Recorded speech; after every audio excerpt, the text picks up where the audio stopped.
बिहार की राजनीति में अक्सर चर्चा पलायन और बेरोजगारी की होती है, लेकिन अब नीतीश सरकार ने एक ऐसा मास्टर स्ट्रोक खेला है जो बिहार की तस्वीर बदल सकता है। बिहार की एनडीए सरकार अब अपने उस वादे को धरातल पर उतारने में जुट गई है, जिसमें 5 साल के भीतर 1 करोड़ युवाओं को रोजगार देने का लक्ष्य रखा गया था। इस वादे के लिए नीतीश कुमार ने एक अहम प्रस्ताव को मंजूरी दे दी।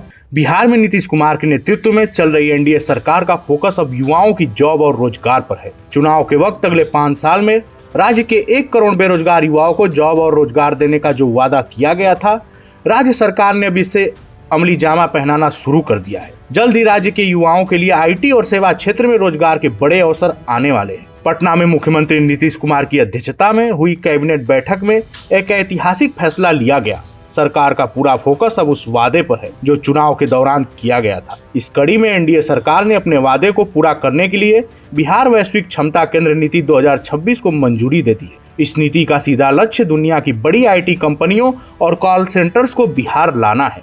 उद्योग विभाग के सचिव कुंदन कुमार के मुताबिक ये बिहार के औद्योगिक इतिहास का सबसे बड़ा और क्रांतिकारी कदम साबित होने वाला है। अब समझिए कि कंपनियों को फायदा कैसे होगा और युवाओं को नौकरी कैसे मिलेगी। अगर कोई नेशनल या इंटरनेशनल कंपनी बिहार में अपना ग्लोबल सेंटर या कॉल सेंटर खोलती है तो उसके खर्च का 30% हिस्सा खुद नीतीश सरकार उठाएगी।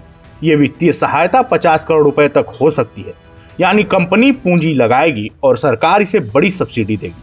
इस पॉलिसी की सबसे खास बात यह है कि जो कंपनी बिहार के मूल निवासियों को सबसे ज्यादा नौकरी देगी, उसके लिए अनुदान की सीमा 50 करोड़ से भी ऊपर बढ़ाई जा सकती है। सरकार सिर्फ बिल्डिंग बनाने के लिए पैसे नहीं देगी, बल्कि ऑफिस का किराया, रिसर्च और रोजमर्रा के ऑपरेशनल खर्चों में भी कंपनियों की मदद करेगी। बिहार के युवाओं को अब तक रोजगार के लिए बेंगलुरु, हैदराबाद या पुणे जैसे शहरों का रुख करना पड़ता था, लेकिन इस नीति के बाद अब ग्लोबल कैपेबिलिटी सेंटर्स का खुद चलकर बिहार आएंगे। इससे न सिर्फ आईटी सेक्टर बल्कि सर्विस सेक्टर में भी नौकरियों की बाढ़ आने की उम्मीद है। एक्सपर्ट का मानना है कि बिहार में श्रम शक्ति सस्ती और भारी मात्रा में उपलब्ध है। ऐसे में 50 करोड़ की सरकारी मदद कंपनियों के लिए सोने पर सुहागा जैसी। नीतीश सरकार का ये प्लान कागजों पर तो बहुत मजबूत दिख रहा है। अगर ये सही तरीके से धरातल पर उतरा तो बिहार के युवाओं को पलायन सबसे मुक्ति मिल सकती है। अब देखना होगा कि कितनी बड़ी कंपनियां बिहार के इस ऑफर को स्वीकार करती हैं और कितनी जल्दी बिहार के कॉल सेंटर्स में हेलो मैं बिहार से बोल रहा हूं की आवाज सुनाई देगी।